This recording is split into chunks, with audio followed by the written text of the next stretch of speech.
Sobat Patriot, selamat datang di Tarot Talk Show Patriot.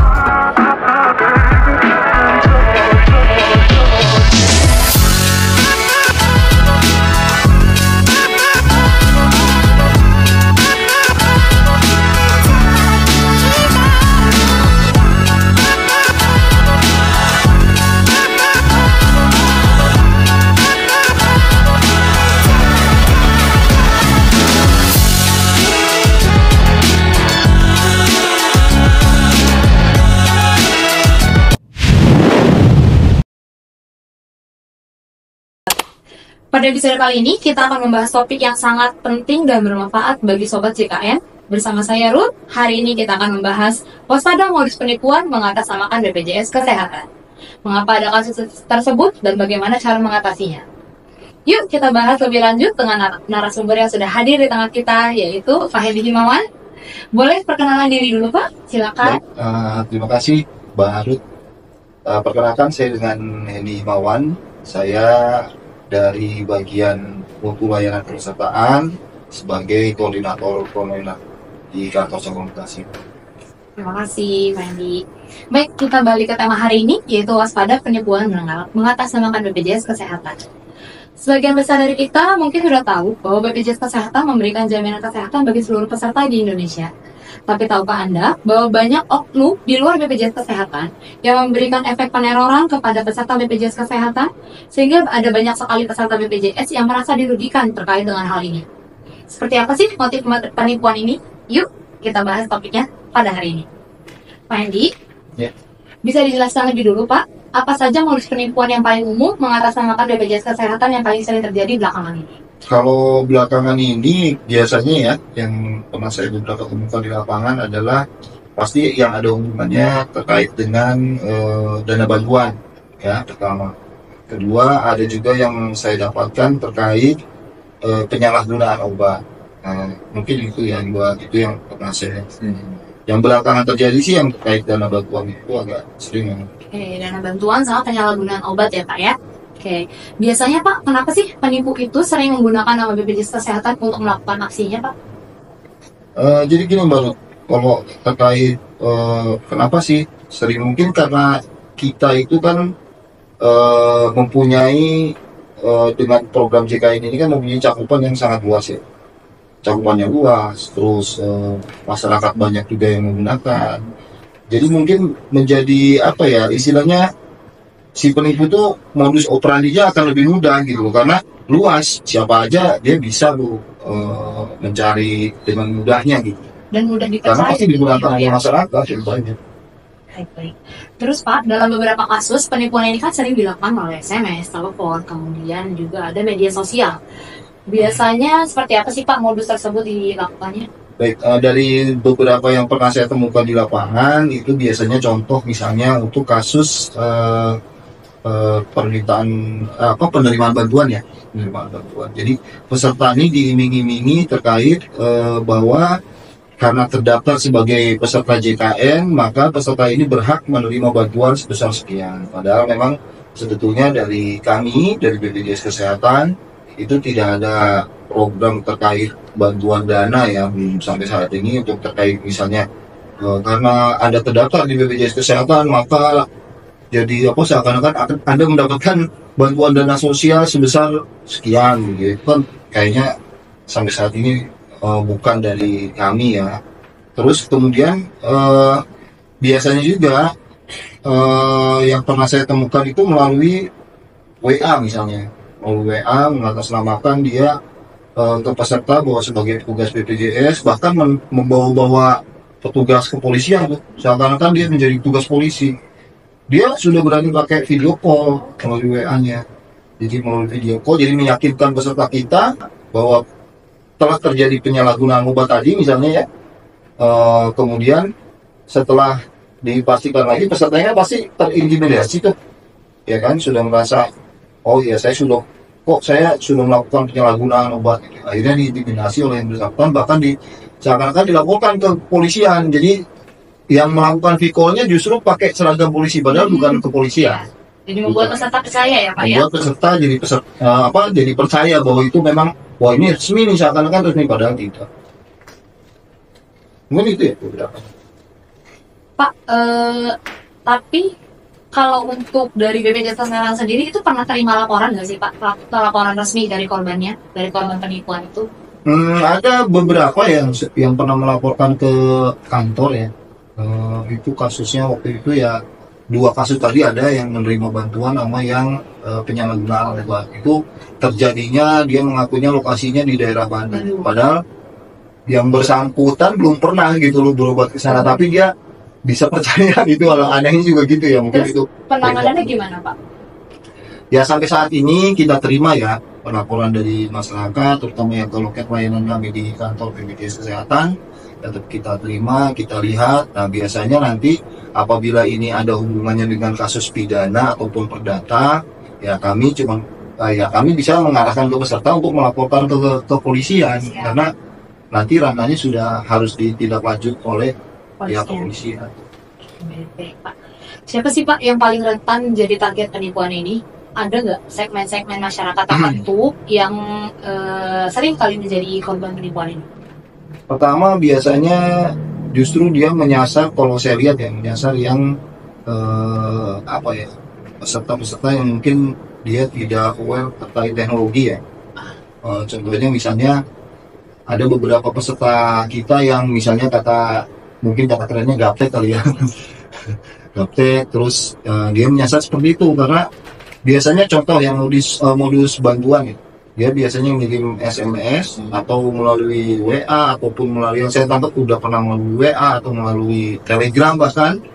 Nah dia nanti akan memberikan link. Nah link ini apabila diklik oleh peserta, maka dia akan meretas akun dari Telegramnya atau dari WA-nya.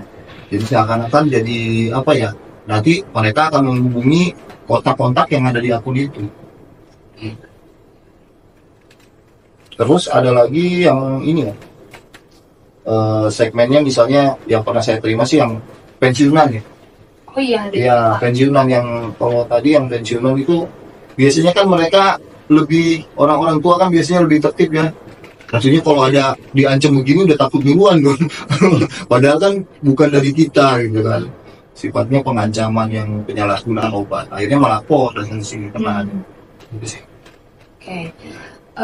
Apa saja sih Pak tanda-tanda atau ciri-ciri penipuan yang wajib diwaspadai sama masyarakat agar terhindar dari penipuan-penipuan tersebut? Yang pasti pertama, apabila masyarakat mendapatkan baik itu bentuknya chat ataupun link, apalagi link ya, jangan sampai diklik linknya yang mengatasnamakan BPJS Kesehatan.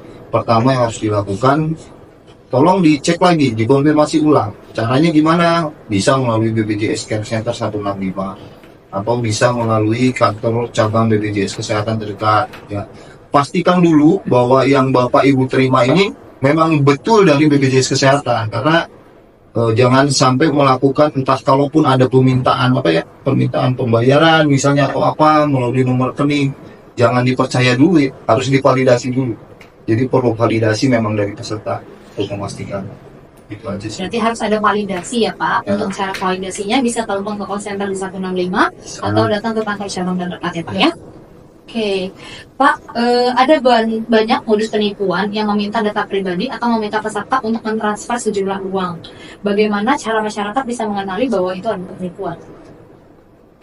Ya sebetulnya bisa sama sih dari tadi ya. Maksudnya kita tinggal gimana pinternya masyarakat untuk menyaring hal itu. Karena memang agak sulit ya. Sekarang kan masif banget ya. Bukan hanya ke BPJS, apapun terkait misalnya penipuan di lembaga lain pun hampir sama gitu, tipenya lewat WA. Ya sekarang kita balik lagi ke masyarakatnya, harus pintar-pintar dia memilah, memastikan, memvalidasi, verifikasi bahwa ini betul nggak. Misalnya kalau atas nama misalnya nerima bantuan dari BPJS ya, tolong dicek dulu.